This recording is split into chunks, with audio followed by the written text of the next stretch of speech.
L-ewwel qari. Qari mill-ewwel ktieb ta' Slatin. F'dak iż-żmien, il-profeta Elija qam u rħiela lejn Sarefta. Kif wasal ħdejn il-bieb tal-belt, kien hemm waħda armla tiġbor il-ħatab. Elija sejħilha u qalilha: jekk jogħġbok ġib li fbieqja bela ilma x'nixrob. Iju sejra, Elija reġa' sejħilha u qalilha: ġib li wkoll jekk jogħġbok kisra ħobs f'idejk. Hi wieġbet: daqskemm hu ħaj il-mulej Alla tiegħek, ma għandi xejn maħbus. Abda tqiegħ f'ġarra u ftit żejt fil-kus kull ma baqali. Ara, qiegħda niġbor biex tgħin ħatab.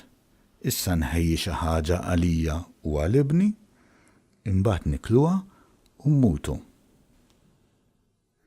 Elija wieġeb: la tibżax, mur u għamel kif qedtli. Imma qabel għamel ftira żgħira għalija u ġibieli.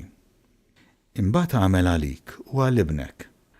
Għax din il-kelma tal-mulej Alla ta' Iżrael, il-ġarra ta' tqiq ma tintemm qatt u l-kus taż-żejt ma jitbattax sa dakinhar li l-mulej jibgħat ix-xita fil-pajjiż. U dik marret u għamlet kif qalilha Elija. Damu jieklu għal żmien, hi u hu u dara kollha. U l-ġarra ta' tqiq ma ntemmitx u l-kus taż-żejt ma tbattax kif kien qal il-mulej permezz ta' Elija. Il-kelma tal-mulej.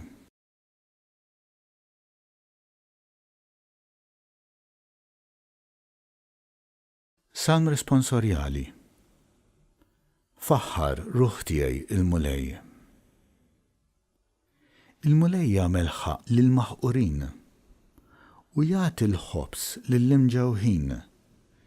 Il-mulej jeħles lill-imjasrin. Faħħar ruħ tiegħi il-mulej. Il-mulej jiftaħ għajnejn il-għomja. Il-mulej jerfa' lill-milwijin.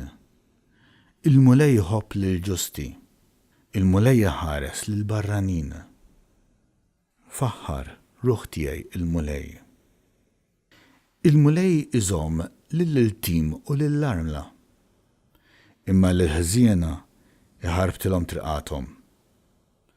Il-mulej jisaltan għal dejjem.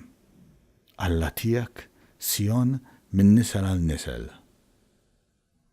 Faħħar ruħ tiegħi il-mulej.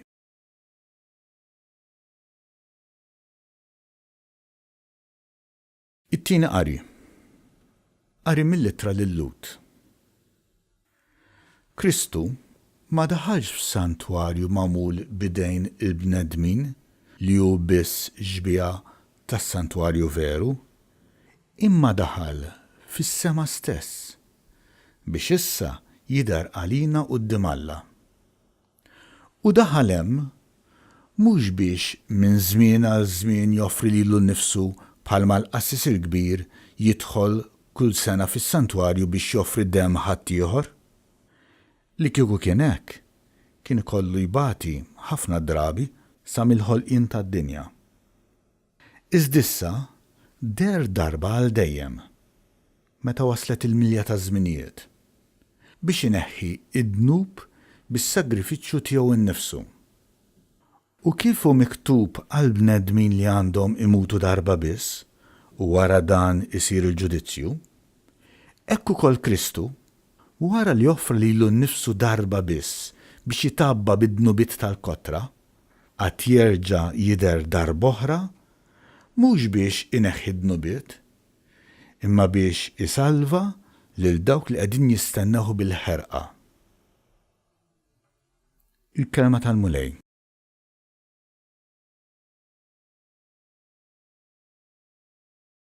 Qari mill-Evanġelju skont San Mark.